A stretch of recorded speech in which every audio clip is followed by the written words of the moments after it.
Pada presentasi kali ini, kami dari kelompok B ingin memaparkan tentang materi subtitling, terkait konsepnya, juga berbagai macam prakteknya. Sebelum itu, biarkan saya untuk memperkenalkan kelompok kami, yaitu pertama ada Anissa Sekar Melati, Baby Keisha, Gracia Amara, M. Yusuf Aryatama, Rizkyani, dan terakhir saya sendiri, Sofia Talib. Yang pertama sendiri itu ada pengenalan terkait Sulitex.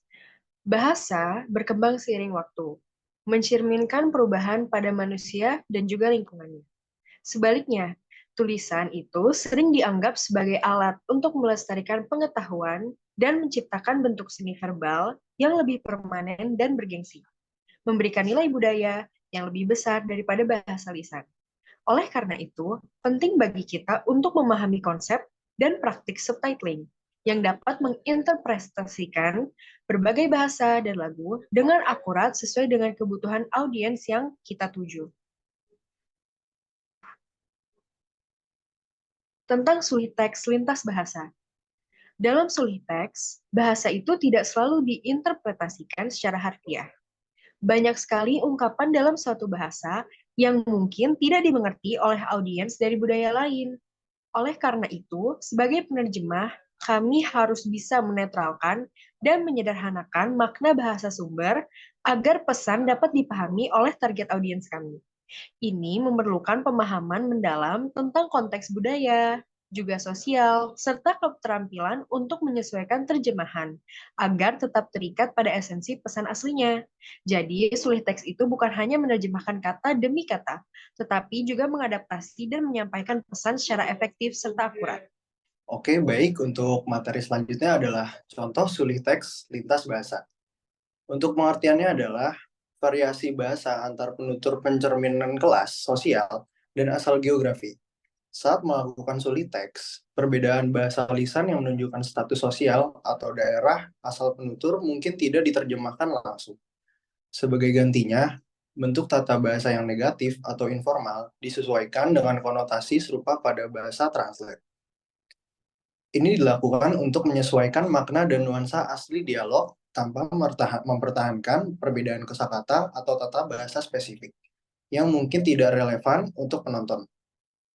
Contohnya adalah jika bahasa Indonesia, aku akan berjalan jika anjingku tidak buang air besar. Jika menjadi bahasa Prancis, artinya aku akan berjalan jika aku tidak kelelahan.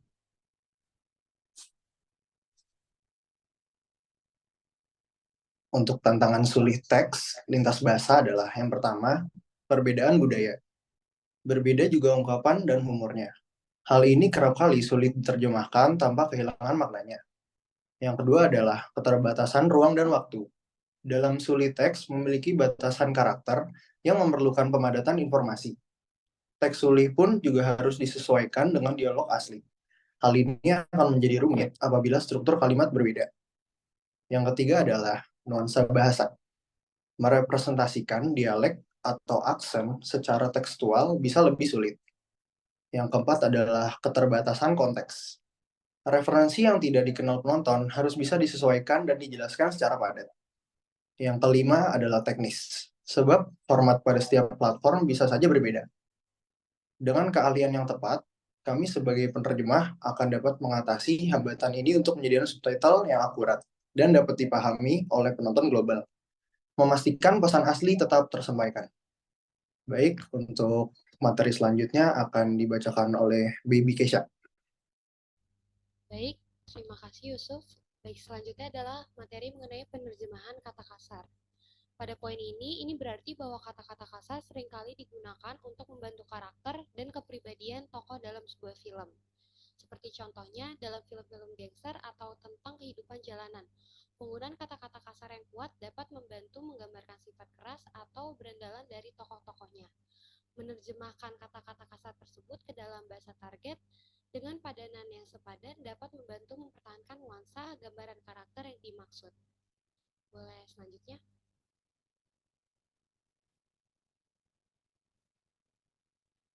Selanjutnya menyatakan bahwa terkadang subtitle itu bisa menjadi lebih kuat daripada dialog aslinya. Seperti kasus pada subtitle bahasa Inggris serial pembunuhan di BBC yang banyak menambahkan kata seperti yang dipaparkan di PowerPoint.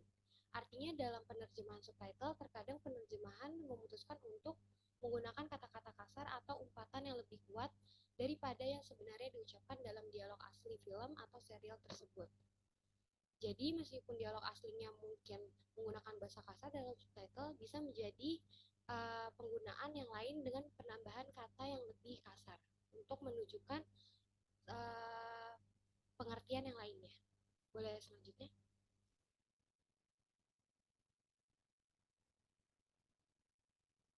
Menyatakan bahwa penyederhanaan ucapan tokoh termasuk kata-kata kasar dalam penerjemahan dapat dianggap sebagai penindasan terhadap representasi karakter dan akhirnya mempengaruhi pesan film secara keseluruhan. Artinya, jika dalam proses penerjemahan, kata-kata kasar atau gaya bicara khas suatu tokoh dihaluskan atau disederhanakan, khas tokoh tersebut akan hilang. Itu berarti dapat mengurangi kekuatan karakteristik dan merusak representasi karakter tersebut yang sebenarnya ingin disampaikan oleh pembuat film. Sebagai contoh, jika dalam film ada tokoh preman jalanan yang memang sering memaki atau menggunakan kata-kata kasar, namun dalam terjemahannya semua kata kasar itu dihilangkan atau diganti dengan kata-kata yang lebih halus, maka karakteristik tokoh tersebut tidak akurat dan pesan film tidak tersampaikan. Untuk slide selanjutnya akan dibacakan oleh Anissa. Terima kasih Baby Kesha. Menerjemahkan kata kasar secara literal yaitu menerjemahkan penerjemah bisa menggunakan sinonim yang mirip dengan tingkat kekuatan bervariasi. Contoh, bahasa sumber terdapat umpatan damn it. Penerjemah bisa memilih sinonim seperti sial atau brengsek. Boleh dilanjut? Bahasa lisan dalam film cenderung lebih beragam dibandingkan teks tertulis lainnya, sehingga menjadi tantangan dalam penerjemah. Contoh, karakter yang berbicara dengan dialek khas daerah tertentu dalam film, penerjemahan harus menemukan padanan dialek yang sepadan dalam bahasa target, agar karakter tersebut tetap terdengar otentik. Lanjut.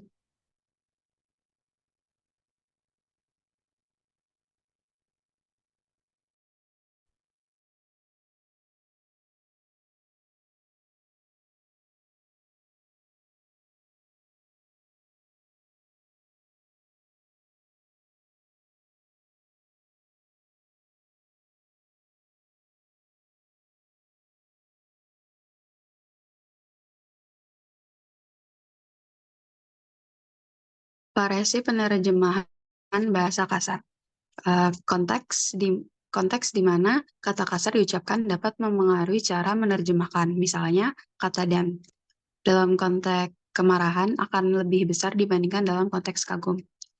Makna konotatif, penerjemahan harus mempertimbangkan konotasi negatif, ofensif, atau tabu dalam bahasa sasaran. Contoh kata bitch. Dalam bahasa Inggris mungkin tidak setara dengan menerjemahkannya ke anjing betina dalam bahasa lain karena konotasinya berbeda. Boleh dilanjut. Terakhir ada sensor mandiri. Penerjemahan terkadang menerapkan sensor mandiri atas pertimbangan budaya atau pribadi dalam menerjemahkan kata kasar. Contoh, menggantikan umpatan kasar dengan kata sialan yang dianggap lebih dapat diterima. Selanjutnya akan disampaikan oleh Rizkyani. Baik, selanjutnya saya akan menjelaskan tentang variasi ucapan dan bahasa yang jelas. Dalam penerjemah, terdapat beberapa variasi ucapan, terutama dalam bahasa kasar.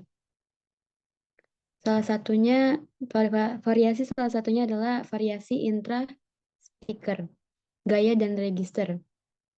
Gaya di sini adalah cara khas seseorang berbicara atau menulis termasuk pilihan kata, struktur tata bahasa, dan pengucapan.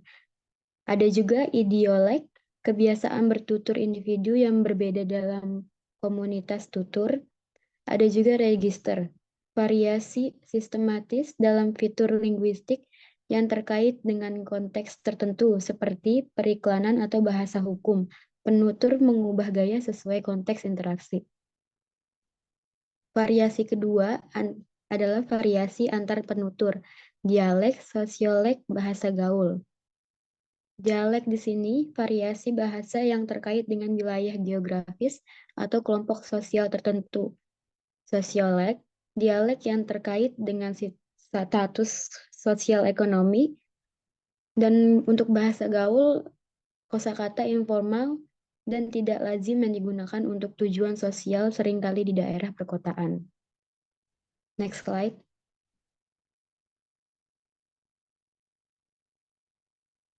Untuk variasi yang ketiga, itu ada variasi intra dan antar pembicara, keterjeratan. Penutur memberikan sentuhan pribadi pada dialek, sosiolek, dan bahasa gaul sesuai dengan tujuan wacana mereka. Maksudnya di sini adalah variasi antara penutur berdampak pada variasi intrapenutur, karena penutur memberikan sentuhan pribadi pada dialek, sosiolek, dan bahasa gaul sesuai dengan tujuan wacana mereka.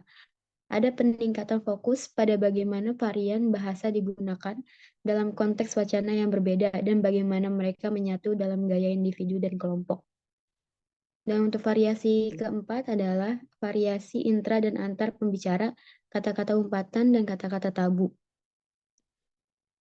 Tabu didefinisikan sebagai larangan sosial atau agama yang membatasi praktik atau pergaulan tertentu. Next slide. Alan dan Burrage mengelompokkan tabu dalam 4 kategori: pemberian nama, jenis kelamin, dan efluvia tubuh, makanan dan penciuman, serta penyakit dan kematian. Jay mengidentifikasi 8 jenis referensi tabu, termasuk referensi seksual, penghinaan etnis, ras, gender, dan bahasa gaul yang menyinggung. Untuk contoh-contohnya, bisa dilihat dari slide yang sudah ditampilkan. Ada satu dari contoh referensi seksual. Next slide.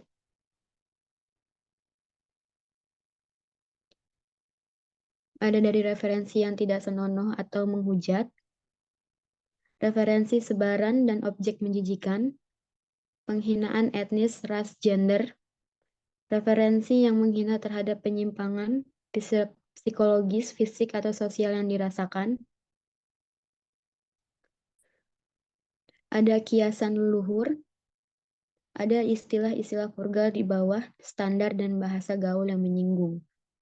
Selanjutnya akan dibacakan oleh Gracia. Silakan Gracia. Oke, terima kasih Rizkyani. Oke, kemudian ada peraturan sensor film di Indonesia. Beberapa poin penting yaitu yang pertama ada Lembaga Sensor Film atau LSF, di mana lembaga pemerintah yang bertanggung jawab atas sensor film. Yang kedua ada dasar hukum, di mana dasar hukum tersebut ada di Undang-Undang Nomor 33 Tahun 2009 tentang Perfilman dan Peraturan Menteri Pariwisata dan Ekonomi Kreatif Nomor 11 Tahun 2019 tentang klasifikasi layak tonton film.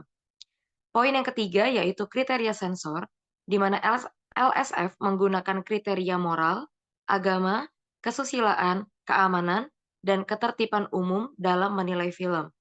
Poin yang keempat yaitu klasifikasi, di mana film diklasifikasikan berdasarkan usia penonton, yaitu ada SU, yaitu semua usia, U untuk 13 tahun ke atas, R untuk 17 tahun ke atas, dan D untuk 18 tahun ke atas. Next slide.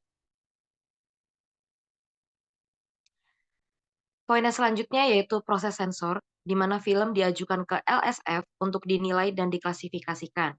LSF dapat meminta pemotongan atau perubahan pada film sebelum diberikan sertifikat layak tayang. Yang terakhir ada sanksi, di mana film yang ditayangkan tanpa sertifikat LSF dapat dikenakan sanksi hukum. Next slide.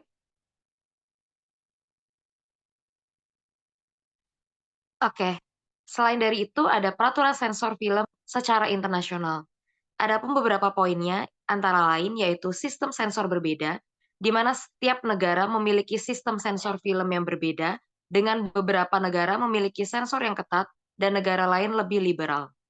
Kemudian ada organisasi internasional, yaitu beberapa organisasi internasional seperti UNESCO dan UNICEF mendorong kebebasan berekspresi dan melawan sensor yang berlebihan, Yang ketiga ada tren global. Tren global menunjukkan pergeseran menuju sensor yang lebih ringan dan fokus pada edukasi dan dialog daripada pembatasan. Kemudian ada klasifikasi, yaitu G atau General Audience, PG atau Parental Guidance Suggested, PG-13 atau Parents Strongly Cautioned, R atau Restricted, NC-17 or No one 70 and under admitted. Next slide. Adapun perbandingan klasifikasi di Indonesia dan internasional itu ada. Nah, perbedaan utamanya itu adalah kedua sistem ini di Indonesia, pemerintahan memiliki kontrol yang lebih langsung dan luas atas konten internet, termasuk pemblokiran situs dan akses data, sedangkan di Amerika Serikat, sistem klasifikasi film lebih berfokus pada memberikan panduan kepada orang tua tentang kesesuaian konten film untuk anak-anak mereka. Sistem di Amerika Serikat tidak secara langsung mengontrol konten internet atau memblokir akses ke situs web, tetapi memberikan sistem penilaian untuk membantu konsumen membuat pilihan yang tepat berdasarkan usia dan sensitivitas konten.